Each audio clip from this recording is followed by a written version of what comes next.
Schönen guten Abend, good evening, bonsoir. We are going to have a French session tonight, so I'm going to switch the language in a second. I just want to give a short introduction to today's special guest, Jean-Luc Raharimanana from Madagascar.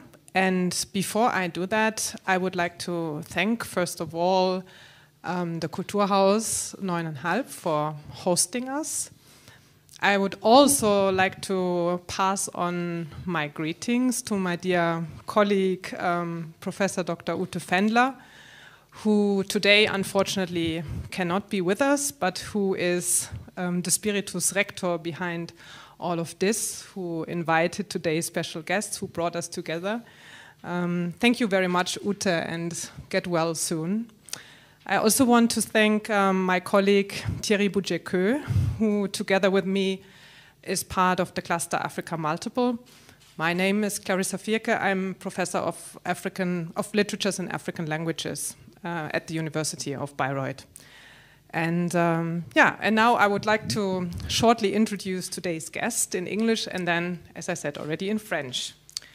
So, Jean-Luc, who are you? Ça va bien, bonjour.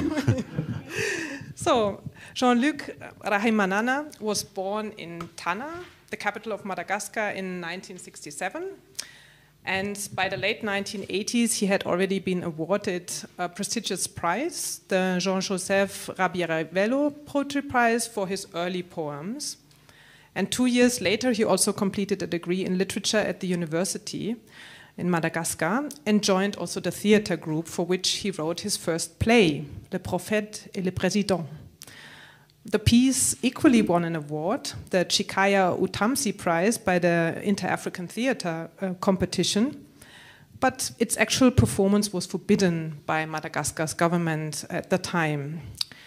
He is not only a playwright, but he also published a collection of short stories, Le Lépreux, in the early 1990s. Later he went to Paris on a grant from the French Foreign Radio and studied at the Sorbonne and the Institut National de Langue et Civilisation Orientale, the INALCO, quite famous. After completing his studies, he worked as a journalist and also in French theater. And I think you'll see tonight as well, lots of music, but also poetry. And you'll see as well in the poetry already, and you might then want to be curious and want to read some more stories, which are marked by a rich tension between style and content. In the poems you'll see a very lyrical and a very sensuous kind of language, which is on the one hand influenced by oral tradition. Well, and we see on the other hand also he portrays the beauty of nature, but also on the other hand poetry, especially in the shanty towns, and so to say, the not so beautiful sides of life. And he, so to say, he manages, you'll see that as well, to juxtapose then legends and old beliefs, some would say superstitions, and also contemporary political events. His most recent work, Parfois le vide, so sometimes the void, is a performance with music, chants, and recital. And for the reading here in Bayreuth, he will recite excerpts from Tissé and accompany himself on that beautiful harp that we see here. And Thierry reminded me that there are books for sale at the entrance, and then later I think Jean-Luc will sign them for us. So I will continue in French. Jean-Luc Raharimanana est né en 1970 à Tana, la capitale de Madagascar. Et dès 1987, il a été récompensé par le prix de poésie Jean-Joseph Rabier-Velo par les premiers poèmes.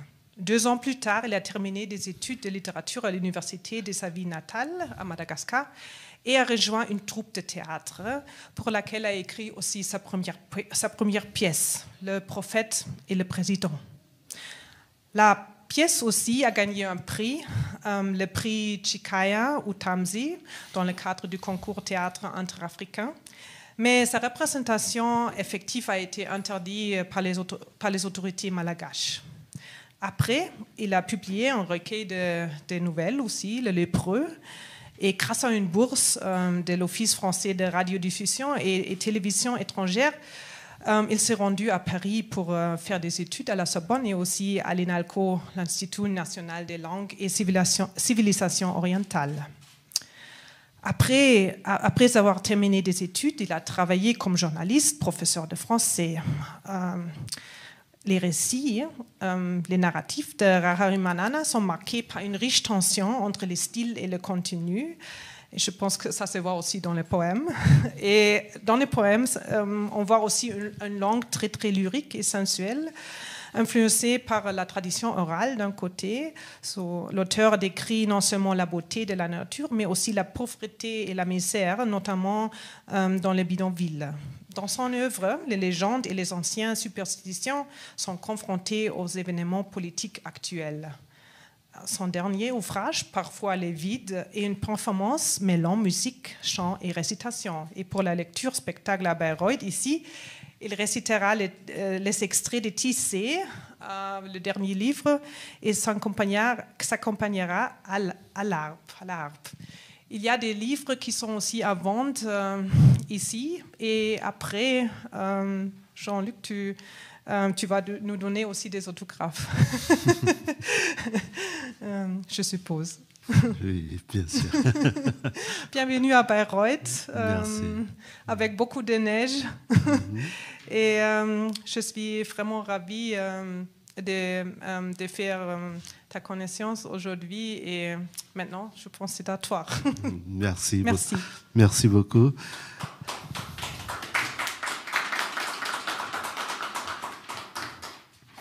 Cela fait quelques années que je devais venir ici à Bayreuth et je suis très très heureux d'être là. Le temps passe, la pandémie est là, mais la littérature continue et la poésie est toujours là.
L'on ne me voit pas,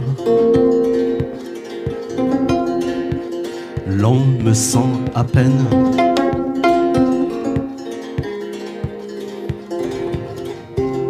J'ai cet avantage et ce malheur.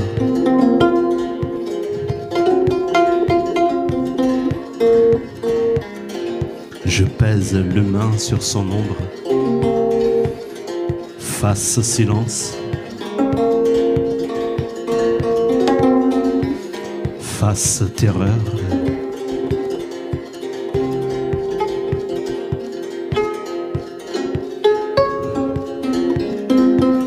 Je marche dans ses rêves. J'arpente ses espérances et les paysages qu'il s'invente et qu'il sait parfois irréalisables. Je suis dans ces soleils noirs où les couleurs se confondent. Je les exfiltre ces lumières. Je les extrais ces teintes des jours et des siècles. Une mémoire que je sème dans les songes et autres irréalités.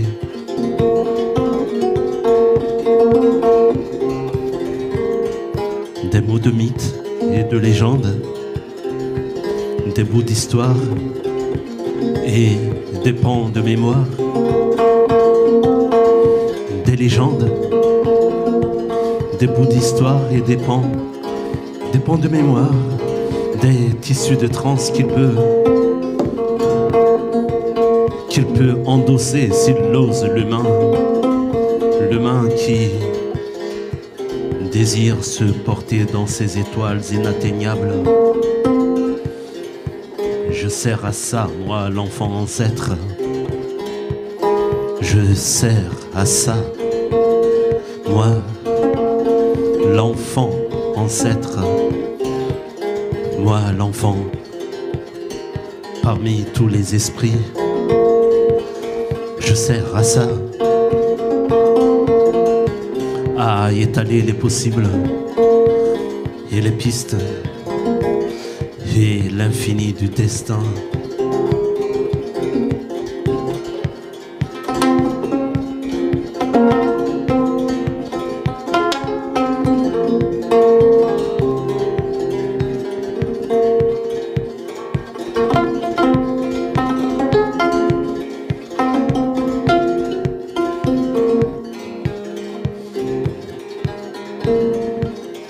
Plus j'observe les jours,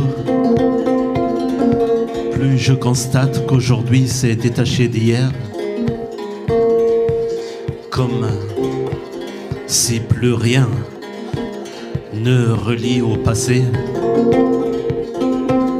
Les pays se sont disloqués dans un grand silence où la mémoire s'est effondrée.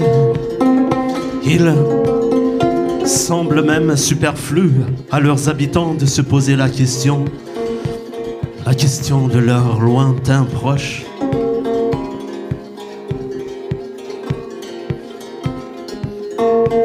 Ces mythes qui les ont constitués ont-ils encore conscience? Savent-ils que les mythes sont là? Savent-ils qu'ils sont là? Dans la langue qu'ils ont en bouche, dans les paysages qu'ils ont dans les yeux, à l'intérieur de leur esprit, ont-ils désir de les retrouver?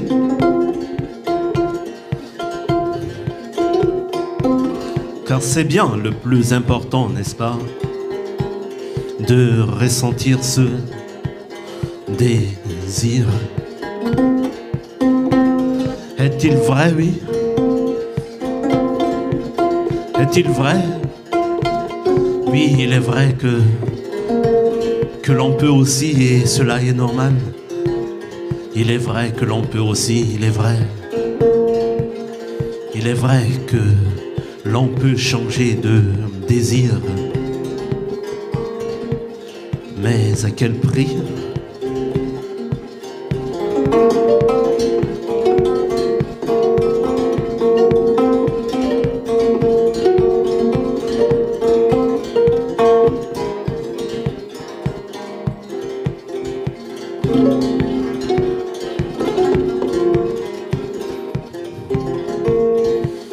Ainsi, enfant mort-né de cette île, enfant mort-né de ce continent, je ne suis pas, je suis, je ne vis pas, je vis, j'existe, je n'existe pas, je suis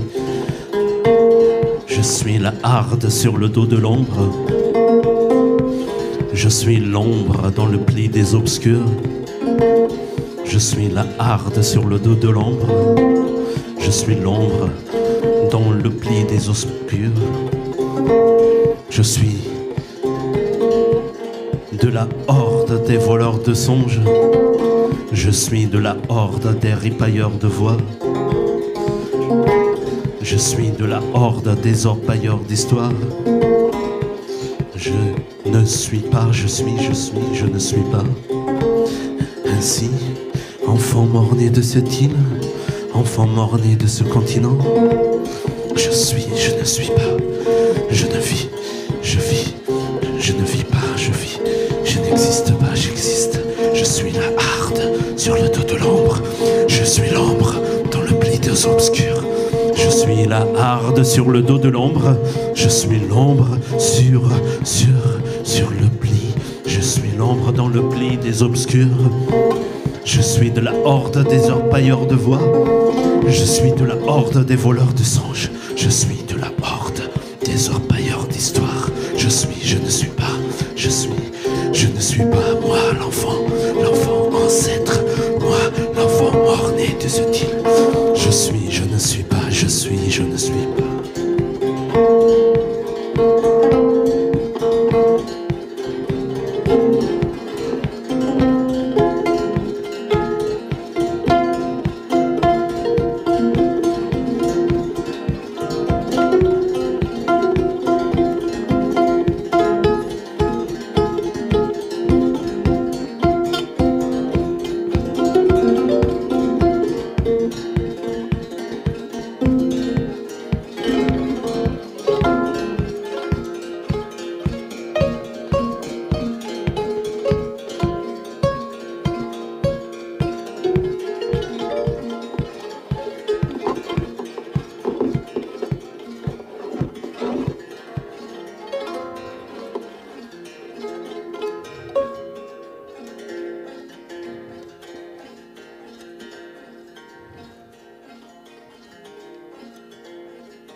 Peser l'homme sur son ombre, face silence et terreur.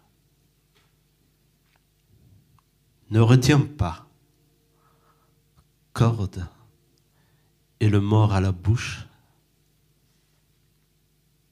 Ne retiens pas la corde qui te serre à la gorge. Corde et corps de la terreur, crie. Corps sans chair, crie. L'ombre en l'homme, l'homme, l'ombre, l'homme, cendre en devenir. Je pèse un silence, je pèse une terreur, je pèse un souvenir, je pèse une cendre de chair encore, une mémoire, une histoire, je pèse un pleur. Et l'éparpillement qui va avec, je pèse une larme, face silence et terreur. Face. En su du savoir, avoir. Face. En ma bouche, l'esquille des mots, blesse, blesse, blesse, blesse. L'ombre ne pèse que le temps du nu et de la honte dessus. L'homme est lourd. J'ai, et ce que j'ai est. J'ai, jade de jadis, lourd dessus et de vue. Jade, face striée de ce qui fut. J'ai de la trace l'effacer. Et le nu sans récit, et le su, jamais lu. Pierre, j'aime qui ne mue, enterre, enserre, le su, le vu, le tu. Au vu et au su du nu, tu. Fasse silence. Qui ne parle ne pèse que l'ombre, en raide de rien, rien. Crie.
Suivent les chants de mémoire dans la pulsation de la sève.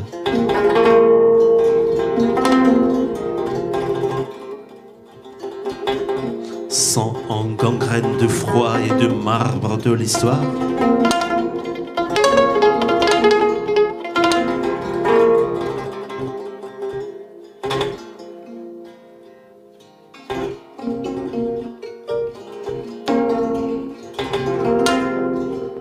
Je fissure l'aimé. Viens-tu des veines d'équinoxe, impénitent pour fondre l'horloge de l'imposture?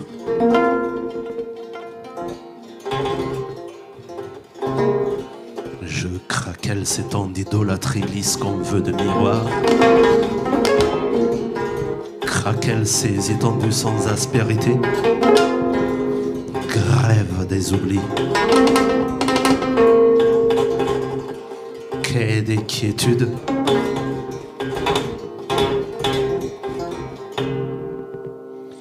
L'uni me révulsant, le poli me corrodant, je cède à l'angle et à la saillie et je chante.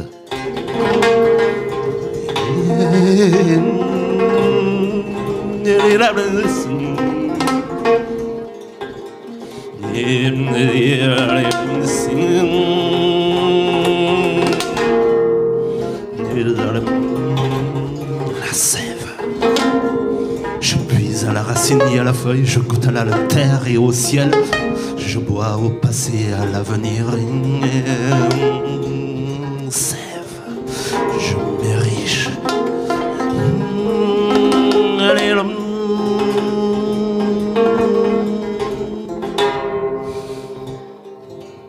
Les chants de mémoire pour les jours qui ressemblent à la nuit.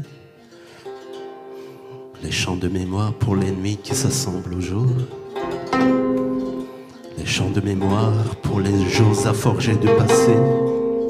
Les chants de mémoire pour les nuits qui passent à l'oubli des ténèbres, qui passent à l'obscurité de plus tard, qui passent au mystère des ans sans limite, sans lendemain, où hier n'a plus de sens qu'aujourd'hui, juste un temps qui va passer. Ma sève va vers les feuilles et je ne suis plus qu'un mouvement qui va vers le plus léger. Je m'élève, sève.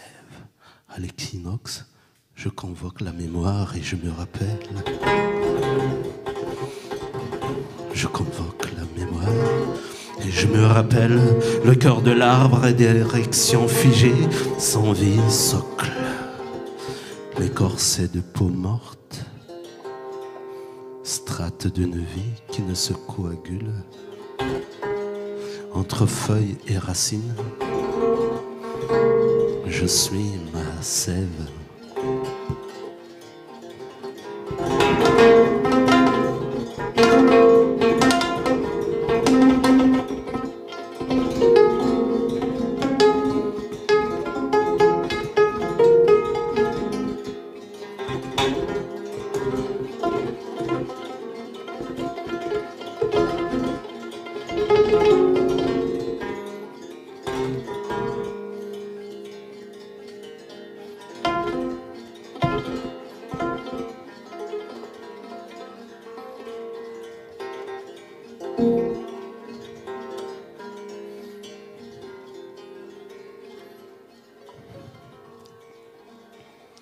Alors de mes yeux d'enfant ancêtre, je te regarde, Afrique. Je te regarde. Afrique, quelle est cette âme que tu t'apprêtes à corrompre pour joindre un futur où ta place est au bas de l'échelle? Comment peux-tu accepter que tes mots d'ancêtre, autrefois si respectés, soient aussi déconsidérés, relégués en folklore, seulement appréciés des initiés et constamment malmenés par ceux qui veulent définir tes identités? Maltraitance que je constate à la porte de ce monde où j'allais apparaître, nos mots, pour ne pas dépérir et disparaître, chevauchent la langue de l'ancien colon.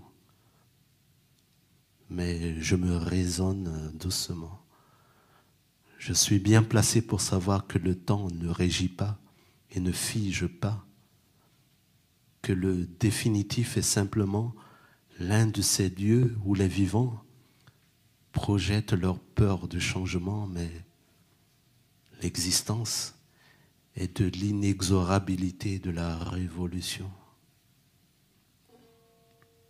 Quand bouillonne la mémoire collective, l'histoire explose en rumeurs, prête à se traduire en violence. La frustration appelle la révolte. La révolte se calme seulement avec la justice, ou tout au moins avec la juste mesure.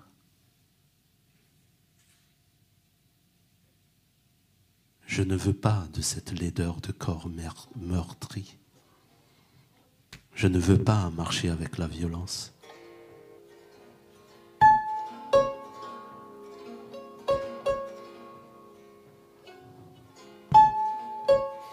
Je veux m'épandre doucement dans la magnifique douceur. Je veux garder l'innocence. Je veux garder la légèreté d'une tige d'automne sèche prête à se couper de l'arbre pour répandre la graine, d'une libellule au vent, souple dans ses directions, la trajectoire important plus que la destination, d'une voix au lointain ne disparaît pas de souvenir. Alors, de mes yeux d'enfant ancêtre, je plonge mon regard du côté de quelques pays qui, malgré une grande colère et de grands massacres, ne noient pas leur bonté. Mes yeux sont tristes de parcourir tant de corps allongés, tant de corps tombés depuis de si nombreuses années. Je clos mes paupières et je sais que ces êtres profanés de leur vivant, ancêtres comme moi dorénavant, imprègnent leur pays d'un amour du splendide et de la perpétuelle métamorphose. Dans la rue, les arts, dans la rue, les chants, dans la rue, le rire, dans la rue, des gens debout. Et le fil qui tient, malgré l'oppression et les horreurs, la vie resplendissante et mon désir est de retour.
faut apprendre le soleil et garder l'aube en viatique. Les voyages renaissent au bout des pas, les nuits s'éclosent, souviens-toi. Il faut apprendre le soleil et se lever et se coucher. Tu es l'aurore, le sais-tu? Parturiente qui t'efface à la naissance de ton enfant. Chaque jour, tous les jours, il faut apprendre le soleil et garder l'aube en viatique.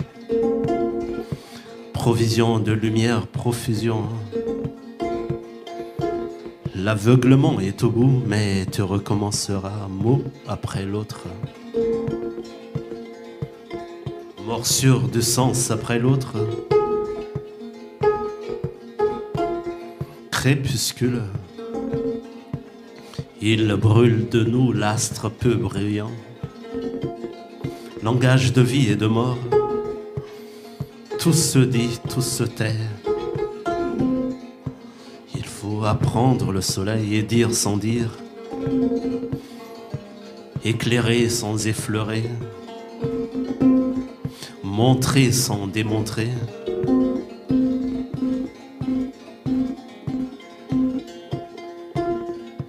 Se lever sans s'élever. Tomber sans s'écrouler. Et renaître jour après jour. Seul. Pour tous.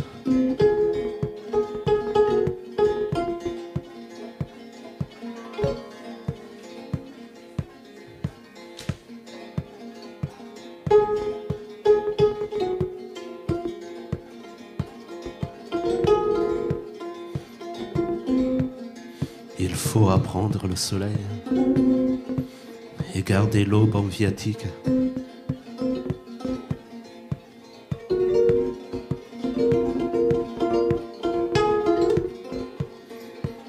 Morsure de sens après l'autre. Il faut apprendre le soleil et dire sans dire. Chaque jour, tous les jours. Morsure de sens après l'autre. Tomber sans s'écrouler. Se lever sans s'élever. Garder l'aube en viatique.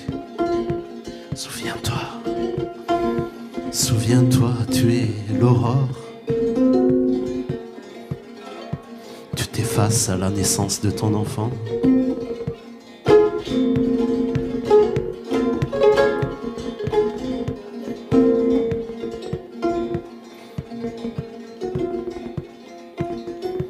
Il faut apprendre le soleil.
L'île Ir, l'île R, l'île Or.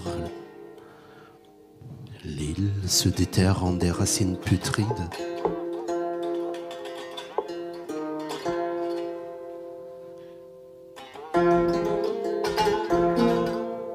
L'or et la fureur, l'or jamais repu d'envie. Et l'orgueil et la vanité à jamais vivaces, hélas.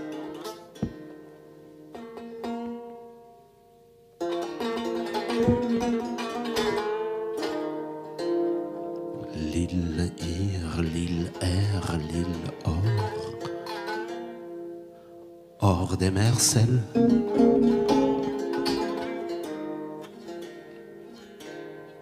L'île se dilue en des bouillonnements toxiques. J'ai plongé, vois-tu, j'ai plongé. La terre est vaste en son gouffre. Et ces hommes se comptent par milliers. Par milliers insensés. La terre est vaste en son gouffre. Et ces hommes se comptent par milliers insensés.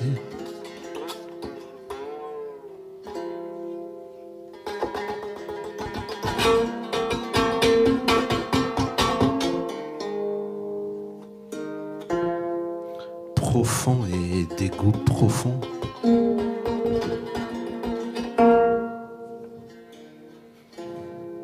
De quelle part de nous, de quelle part de nous sommes nous? Nous sommes nous sommes nous sommes nous. De quelle part de nous sommes nous éloignés? De quelle part de nous pour que l'exil soit si intérieur? Long cheminement, longtemps, long cheminement pour de révolutions si dérisoires.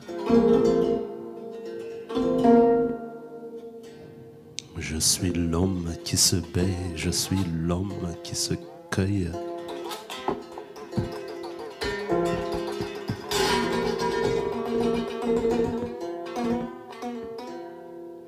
L'île Ir, l'île sans mer. Amères les vagues pourtant te frappent.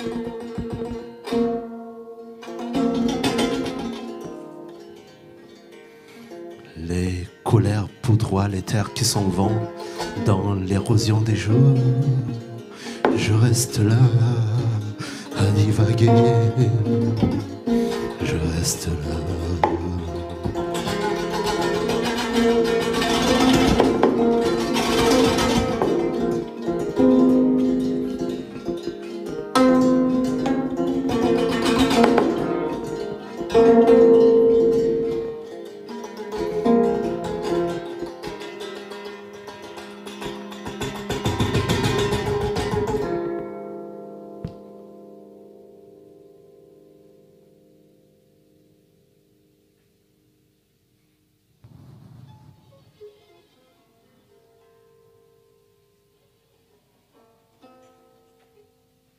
La terre n'est pas malade.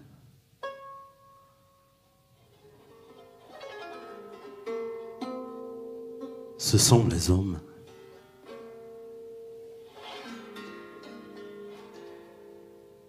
La terre n'est pas malade. Ce sont les hommes.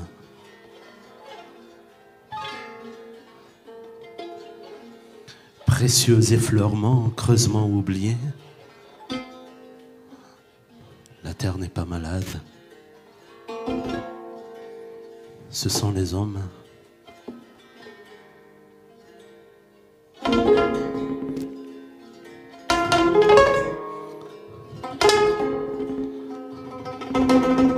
Enlisement des amours pour racler du ciel une tendresse envolée. La terre n'est pas malade. Ce sont les hommes. Des torts étendus dans le déni et espérés perdus dans les détours des rires et le labyrinthe des certitudes. La terre n'est pas malade. Ce sont des hommes. Des baisers en rade dont on se souvient une fois la mer prise et la houle qui éloigne vers le soleil dégorgeant. La nausée vient de vertiges dont on n'a pas su profiter. La terre n'est pas malade. Ce sont les hommes. Guerre prétendue guérisseuse et pourvoyeuse de paix. L'orgueil en étendard ou l'inconscience revendiquée en puissance. Vanité des vanités ou dire c'est croire. Rejoindre les dieux dans l'ivresse de l'aube renversée. Vanité des vanités ou dire c'est croire. Rejoindre les dieux dans l'ivresse de l'aube renversée. La terre n'est pas malade, ce sont les hommes. Frémissements à confiner, les chuchotements à ceindre. L'heure est au cri toujours, et voulu suspendu au triomphe du zénith. Le verbe n'a pas de couchant à l'horizon des vivants. La terre n'est pas malade, ce sont les hommes. Survivance des peurs et l'orgueil. Et une couardise maladive sous des apparats clinquants.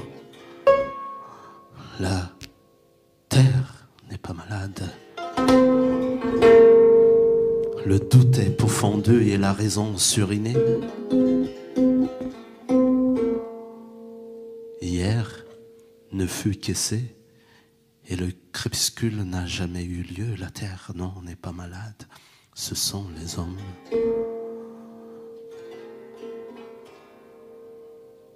Terre n'est pas malade, ce sont les hommes. Et là, m'éteindre au jour comme la luciole muette, car la nuit est ma danse, et le silence ma lueur. La terre n'est pas malade, ce sont les hommes.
Le vent noue l'éphémère à l'amnésie.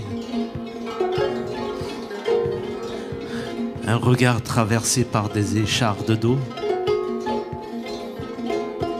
Suspendu.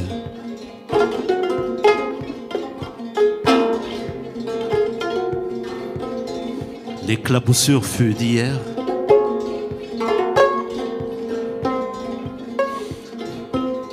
D'un coup étanché des stupeurs,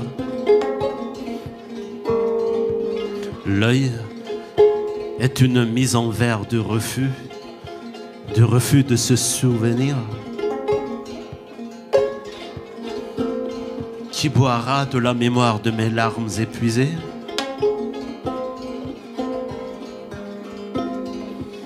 Le vent noue l'éphémère à l'amnésie. L'âme née vaine sous tant de fuite. Nouvelle sue et morte aussitôt. L'instant se fige, pierre lourde et aveugle.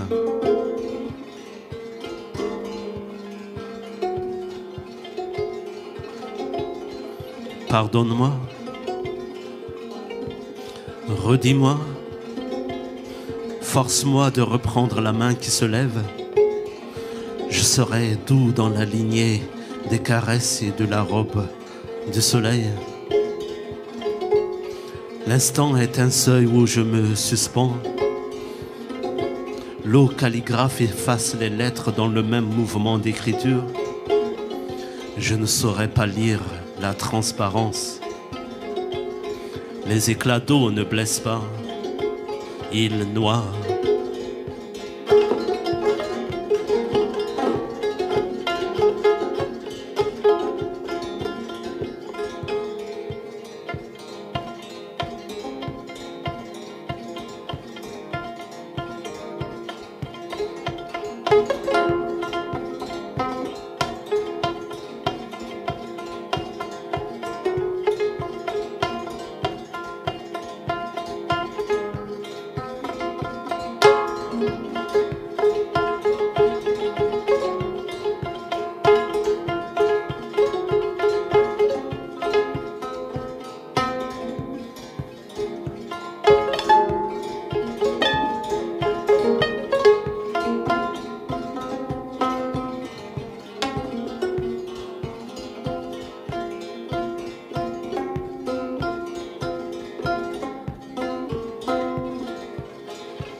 Je ne mens pas à mes veines.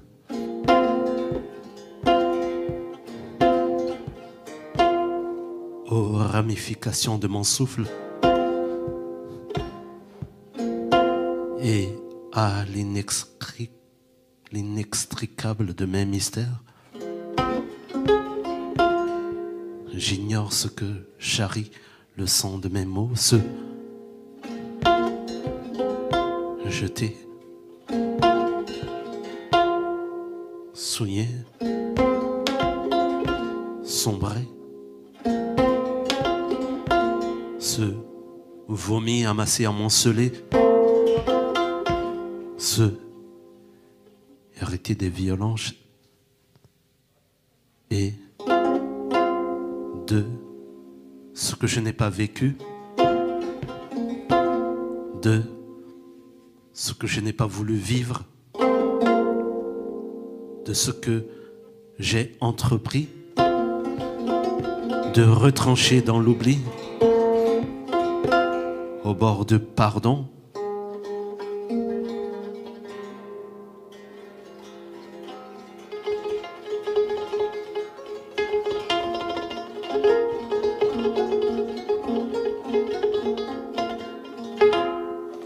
Mais pardonner, c'est ressouvenir à nouveau et refaire le chemin de la douleur. Mais pardonner, c'est refaire le chemin de l'humiliation à nouveau. Mais je ne mens pas à mes veines, aux ramifications de mon souffle et à l'inextricable de mes secrets. Je vis avec la saleté, je le sais, je vis avec la salaison des massacres et la souillure des saisons, l'ordure des ans et la laideur de l'histoire. Je vis des viscères éventrés et des corps démembrés. Je vis de l'œil lassé et de regard oblique, de la voix qui masque et du chant qui apaise. Je vis de rire et de sourire. Je ne mens pas à mes veines. Je ne mens pas à mes veines qui charrient mes peines. Je ne mens pas. Je ne mens pas sur le fleuve bleui de mon histoire. Je ne mens pas sur l'indicible et l'absence de cœur. Je ne mens pas à mes veines, aux ramifications de mon souffle et à l'inextricable de mes mystères. J'ignore ce que charrie le sang de mes mots, ce jeté, souillé, sombré, ce vomi amassé, amoncelé, ce hérité des violences et de je ne...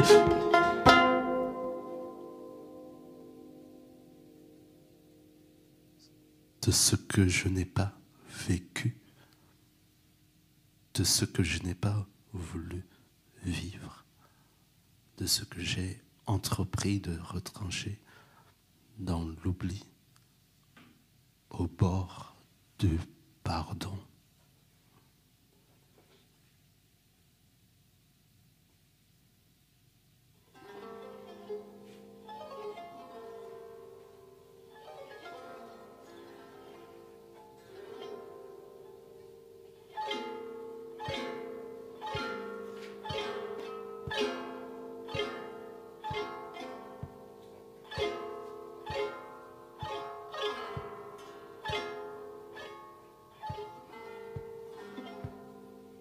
Quand bouillonne la mémoire collective,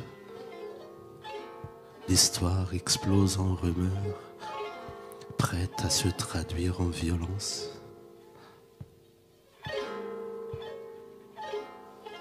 La frustration appelle la révolte. La révolte se calme seulement avec la justice, ou tout au moins avec la juste mesure. Je ne veux pas de cette laideur des corps meurtris. Je ne veux pas marcher avec la violence. Je veux m'épandre toujours dans la magnifique douceur. Je veux garder l'innocence. Je veux garder la légèreté d'une tige d'automne sèche, prête à se couper de larves pour répandre la graine.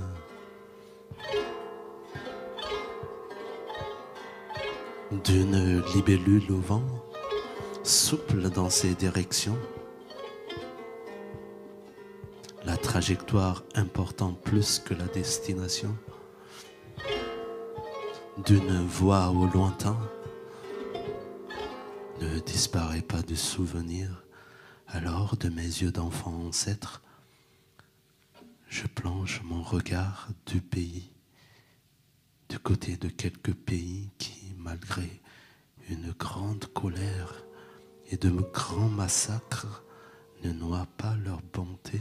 Mes yeux sont tristes de parcourir tant de corps allongés, tant de corps tombés depuis de si nombreuses heures. Je clôt mes paupières et je sais que ces êtres pauvreté de leur vie vont être comme autres. Après leur pays, des nombres sous la limite, ni de la perpétuelle métamorphose dans la rue, les arts, dans la rue, les champs, dans la rue, le riz, dans la rue. Les gens dépouillés, le fil qui tient malgré l'oppression des morts à la rue. Et je rouvre mon monde.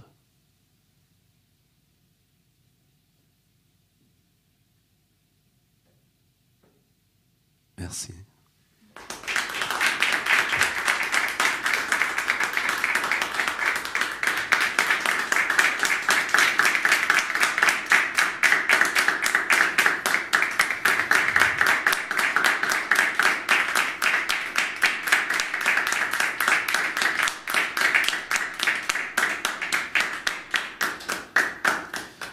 Je voudrais remercier la professeure Ute Fendler et toute son équipe, et aussi toutes les personnes qui auraient voulu être là, mais qui sont à distance.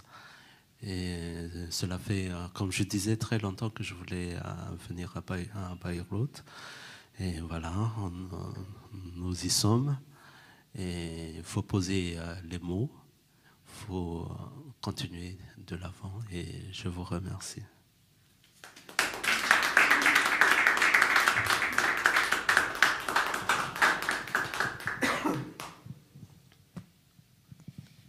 Merci Jean-Luc.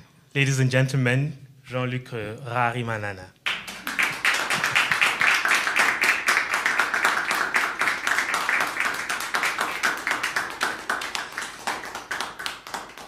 So as we all know, we also have people in the streaming. We thank you very much for watching live.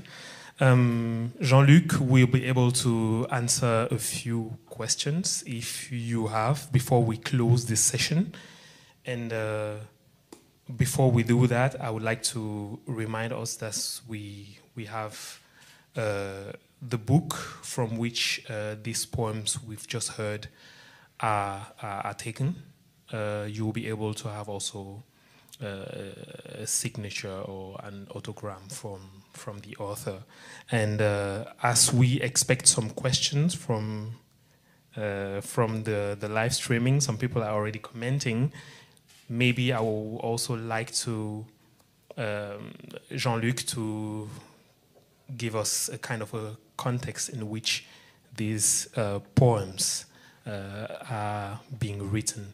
Donc Jean-Luc, ce que je disais, c'est avant qu'on ne prenne 2 ou 3 questions, peut-être tu pourrais nous dire un peu le contexte dans lequel ces poèmes que tu viens de nous proposer ont été écrits pour le public. Et après, je vais traduire un peu, résumer un peu ce que tu viens de dire. And before, et avant que tu le fasses, so I would just like to say in English what Jean-Luc just said. He's very happy to be here. It's been, a long time ago that it was organized. We tried to invite him in Bayreuth, and he's very grateful for being here. And thank you very much for coming, and also to Professor Ute Fendler for organizing all this, and the whole team. Donc, à toi la parole. Merci. Est-ce que tu as le livre avec toi? Oui, j'ai le livre et je l'apporte pour que tu puisses continuer. Pardon.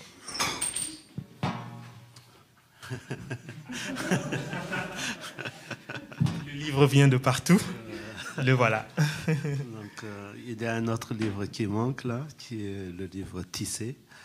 Et ce sont deux livres qui sont à la fois indépendants et qui ont tout à voir.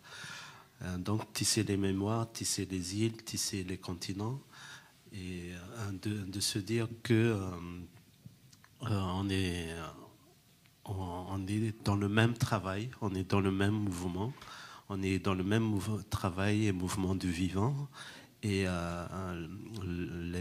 les êtres vivants, je ne parle pas simplement de l'humain, mais de tous les vivants, en fait, tissent des énergies, tissent des belles choses ensemble. Et on a toujours tendance à voir les déchirures, on a toujours tendance à aller vers le spectaculaire de la violence, et en oubliant en fait toutes les petites choses qui sont en train d'être tramées dans la délicatesse et tout cela. Et c'est à partir de cela, et aussi à partir de ce que j'ai connu en étant un citoyen du monde, en étant aussi citoyen de Madagascar et du continent africain, de se dire mais je me sens encore jeune, mais il y a eu beaucoup d'événements historiques qui se sont passés dans ce petit laps de temps de vie. Il y a eu des dictatures, les dictatures sont tombées, d'autres dictatures arrivent, la paix arrive, puis les guerres arrivent. On dirait que ça n'en finit jamais. Maintenant, on est dans la pandémie, on oublie tous les autres massacres, toutes les autres guerres qui se passent partout dans le monde. Et quelque part, je me dis, il est urgent de revenir à la question de la beauté. Il est urgent de revenir au fait que on est là aussi quand on dit on vit les uns sur les autres ou on vit des uns et des autres. Ce n'est pas forcément dans l'idée d'exploiter l'autre, mais c'est aussi dans l'idée de don et de contre-don. C'est-à-dire je donne et je prends, je donne et je prends. Et quelque part, nous respirons l'air que nous donnent les plantes. Et nous nous occupons des plantes. Et c'est comme ça aussi entre les humains. Ça doit se passer comme ça. Et il y a toujours, au-delà des guerres, au-delà des différences, enfin, différence, c'est pas le mot qu'il faut. Il faut, au-delà des dissensions, il y a toujours des possibilités de se rejoindre. Et il y a même un désir de se rejoindre. Merci. So, just to summarize what he just said, this book, this set of poems, La Voix, Le Loin, The Voice and The Further, goes with another one which is called Tissé, if I could say entangled. It was kind of a translation of that, and the idea for him is all to pay homage not just to the human being but everything, every living being, and as all the violence and all the wounds, the very dramatic moments unfold, we also tend to forget about the little things which are also entangled, the entangled memories of other elements like life, like I could also say love, and these little things also very important. We fail to also acknowledge them, and this is also what he wanted to with these poems to put forth, and yeah. So in a nutshell, that is what we could get from him today. Et est-ce que tu veux dire concrètement? Moi, j'ai déjà une première question. La question de l'enfant ancêtre. Est-ce que tu veux nous dire quelque chose sur l'enfant ancêtre qui nous a parlé aujourd'hui? L'enfant ancêtre, c'est le personnage dans le livre Tissé. Je me dis comme cela, en fait, comment un enfant qui est destiné à naître et qui, on ne sait pas s'il refuse de venir au monde parce qu'il voit l'état du monde, ou est-ce qu'il n'y a pas les conditions pour qu'il vienne. Mais en même temps, c'est aussi une manière de se dire qu'il est ancêtre, donc il a toute la mémoire du monde. Et l'enfant, c'est aussi une projection vers le futur. Et c'est comme ça, en fait, que ça me permet d'étaler la voix, ça me permet de quelque part de lisser le temps et de se dire que on n'est pas si loin que cela de ce qu'ont vécu nos ancêtres et comment toute cette mémoire-là sont des empreintes en nous et des empreintes aussi qu'on va transmettre. Et comment prendre conscience de tout ça, que en fait, même si notre passage sur Terre est courte, elle compte quand même, parce que c'est une pierre de plus, c'est un fil de grand tissu du monde. Et si on enlève un fil, eh bien, le tissu, il est incomplet. Voilà.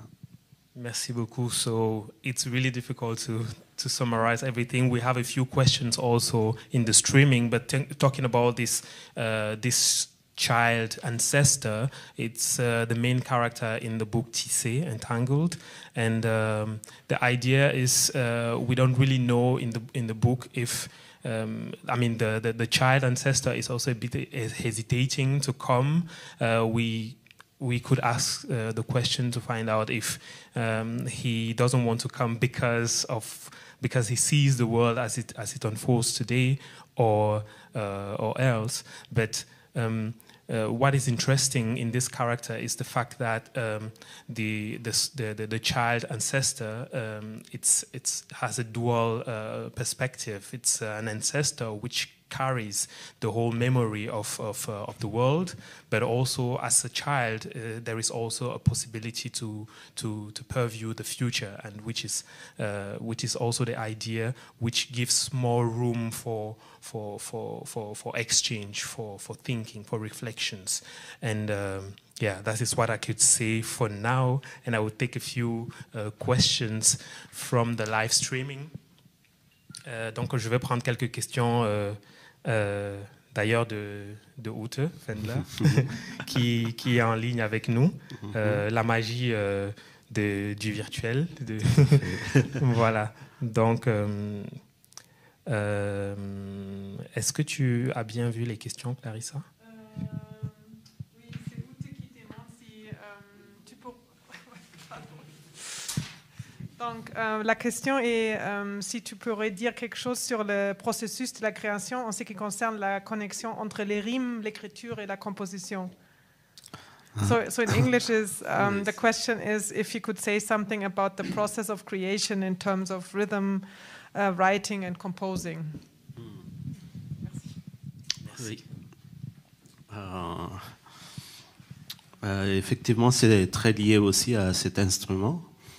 L'instrument s'appelle le marvani. Marvan, c'est un instrument qu'on utilise à Madagascar dans les trans. Et qui dit trans dit voix. C'est une voix qui va venir d'ailleurs, qui va venir des fonds de la mémoire et qui va posséder la personne. Et en même temps, l'instrument, il a assez de longueur pour pouvoir poser la voix. Et donc, quand j'ai écrit ce livre, La voix, le loin, je me suis imposé des consignes d'écriture. Des consignes d'écriture, je me lève le matin, j'entends un son et je vais me laisser obsédé par ce son et je vais écrire un poème de mon réveil jusqu'à la fin de la journée. Et je ne m'occupe que de ce poème. Et à partir de là, les mots ou les sons sont choisis selon leur tonalité, selon pas la rime, mais selon le mouvement sonore qu'ils vont provoquer avec les autres mots. Et je ne sais pas trop comment l'expliquer, mais en tout cas, il y a un son de base pour chaque poème, et ce son va irriguer toute ma journée et irriguer ma langue. Et c'est ça qui va donner le poème. Et à partir de là, je me sers en fait de l'instrument pour comme si c'est un autre stylo, c'est comme si c'est une autre écriture. Et donc je me laisse posséder par le son, et il y a un aller-retour comme ça entre l'instrument et le brouillon sur la feuille. Et après, je finis ça et je passe à un autre poème, et ainsi de suite. Mais en même temps, il y a aussi cet héritage en fait de la pratique de l'instrument. Je ne joue pas de manière traditionnelle, mais par contre mon pied, ça c'est traditionnel. Il y a un certain rythme en fait qui va toujours revenir comme ça. Je ne cherche pas sur cette lecture, je ne cherche pas à changer de rythme, mais on est toujours dans ce même rythme un peu de transe en fait, et on peut jouer comme ça pendant toute la nuit. Mais ça c'est juste un bout. Je n'ai pas encore testé le fait de se dire tiens, on va passer toute la nuit à faire que ça, et de se dire qu'on est on crée le moment pour accueillir la voix. So, in a nutshell, what he just explained is the fact that it all comes with the instrument, the marovani, which means many lines or many chords. Could say that it's an instrument in Madagascar, which is also used in rituals. I could also say ça. C'est pour des trans. C'est des séances de rituels. Ce sont des rituels de trans. Exactement. So it's they are rituals, so to say, and he would then every day also to write the voice and the further, la voix, le loin. He will be inspired by a sound to write a poem. So the sound will actually. He would take hold. I mean, the sound will actually take hold of him, and also he will use that to get inspired to write the text, the text of that we go also with the instrument, and he will also try to reflect on the ritual setting that the sound we will also give, which is traditional, but also then when he puts it in music, will serve the purpose of his of him talking globally. Yeah. Est-ce qu'il y a d'autres questions? Une dernière question avant la dédicace des livres, pour ceux qui ont bien voulu s'en procurer.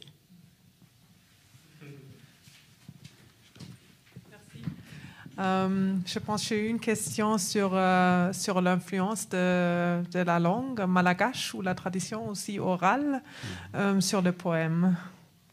Quel est le rôle de malgache ou de la tradition orale? So my question is, what is the role of the language of Madagascar, Malgache, and the oral tradition on the poems? Thank you. Oui.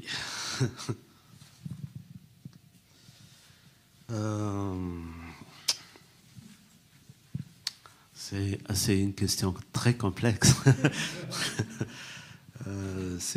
Déjà, l'enfant ancêtre, le personnage de l'enfant ancêtre, c'est aussi dans la tradition malgache, en fait, dans l'ancienne tradition malgache, qui n'est plus quelque chose qu'on vit, enfin, quoique, lorsqu'il est un enfant mort-né, en fait, il n'est pas enterré, il n'est pas considéré comme un vrai ancêtre. Et donc, il est toujours en train de errer. Il n'a pas de tombe. La mère ne sait pas où est-ce qu'on l'a enterré. Et donc, il y a une sorte de rupture comme ça entre la maman et l'enfant qui n'est pas né. Parce qu'elle ne sait pas où le bébé est enterré. Elle n'a pas le droit de le savoir. Et j'ai toujours été frappé par cette tradition ancienne de se dire, mais où est l'enfant, où est le corps, Donc ça, c'est déjà une influence. Est-ce que c'est l'influence de la langue malgache ou de la culture malgache? Vous voyez, c'est entre les deux. Mais il y a le terme qu'on va utiliser, c'est Zazarano, donc l'enfant eau, l'enfant qui n'est pas devenu chair, mais qui est resté comme de l'eau. Et quelque part, il y a dans tous ces textes-là, il y a le thème de l'eau qui revient, la création dans l'eau. Donc l'influence, elle est plutôt dans la philosophie. Elle est pas. Je ne cherche pas dans la lettre, parce que les deux langues sont tellement différentes, avec tellement de sonorités différentes, et que je trouve que c'est un jeu littéraire qui peut être plaisant, qui peut plaire, ce sont des expérimentations qui peuvent fonctionner. Je l'ai fait avec un autre livre, un livre qui s'appelle ZA. Et donc, mais sur ce livre-là, je n'ai pas tenté de le faire.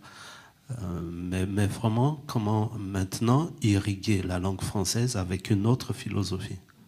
Et par-delà, avec cela, en fait, c'est que je suis un poète, j'aime les langues, toutes les langues.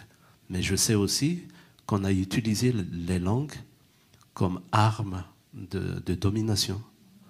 Et je veux remettre la langue dans sa beauté, dans son innocence, et ne pas utiliser la langue comme un univers où les uns doivent se soumettre et les autres doivent prendre une position de dominant.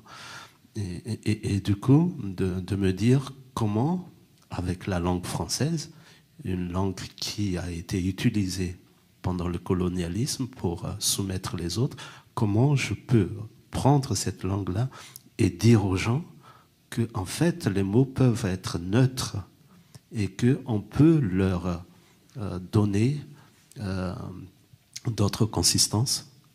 Et donc tout le travail pour moi passe au fait de nourrir cette langue et ainsi d'échapper à des concepts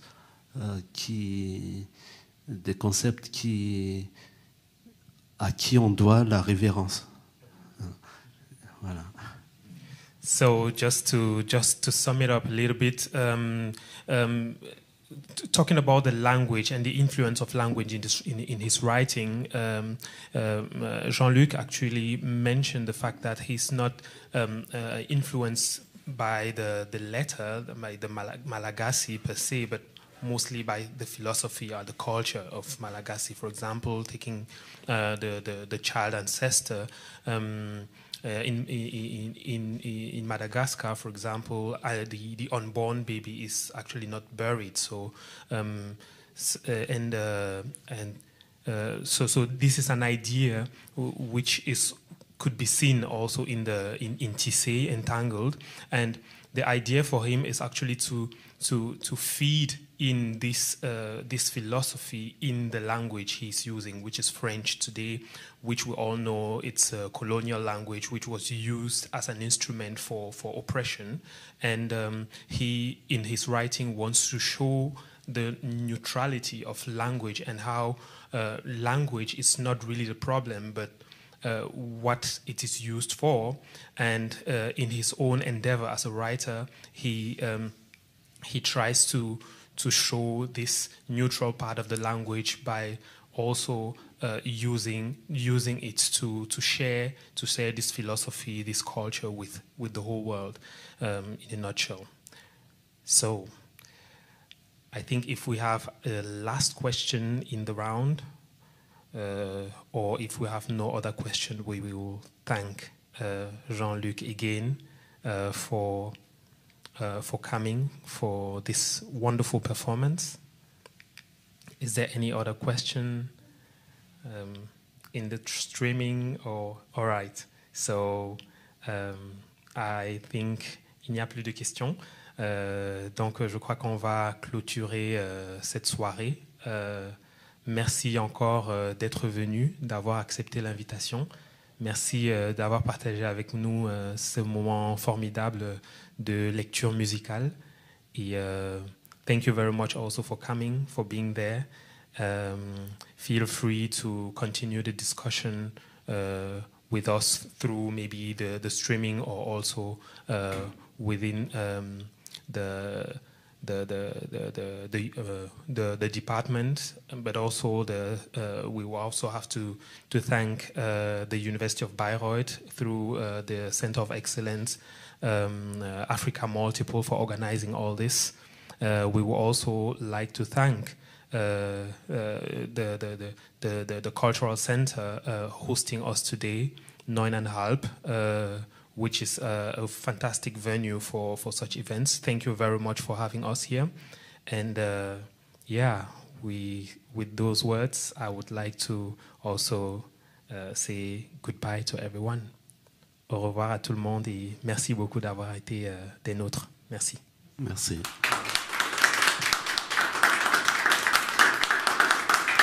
Merci à toi.